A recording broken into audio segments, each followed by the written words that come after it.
टोटरम काला।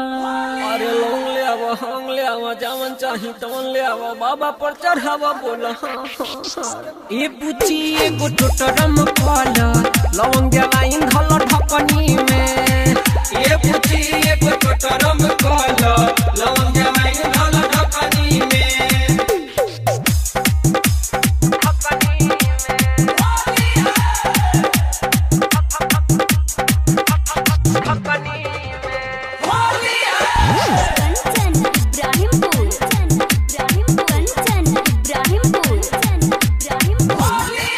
नहीं होई परेशानी बीती मजे में जवानी।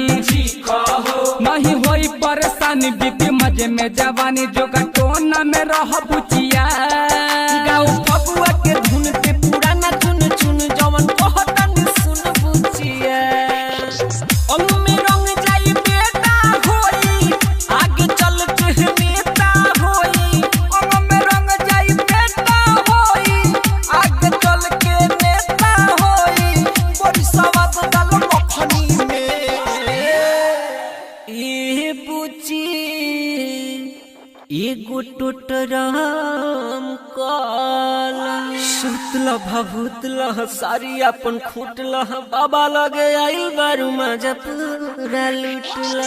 ए बुची एगो टोटरम काला लवंग जवाइन धर ढकनी में। ए बुची एगो टोटरम काला लवंग जवाइन धर ढकनी में।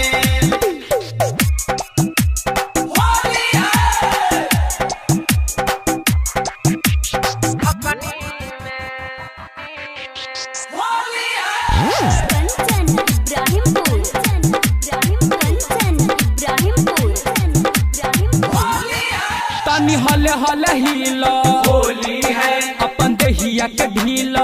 होली है तनी हले हले हिला अपन दहिया के ढीला। बजरंगिया से जाके मिला बाबा रवि मुरारी से सटल प्यारी लहई लवंग पहिले लीला।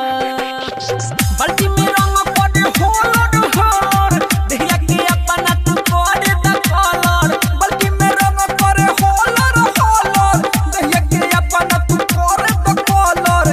बोलका देबू भरे भखनी में। ए बुची एगो टोटरम काला दुई हाथ दूर जा पाछा माहे घूर जा बाबा की सहारा कर तो निशानी हुर जा। ए बुची एगो टोटरम काला लवंग जवाइन धल ढकनी में। ए बुची एगो टोटरम काला लवंग जवाइन धल ढकनी में।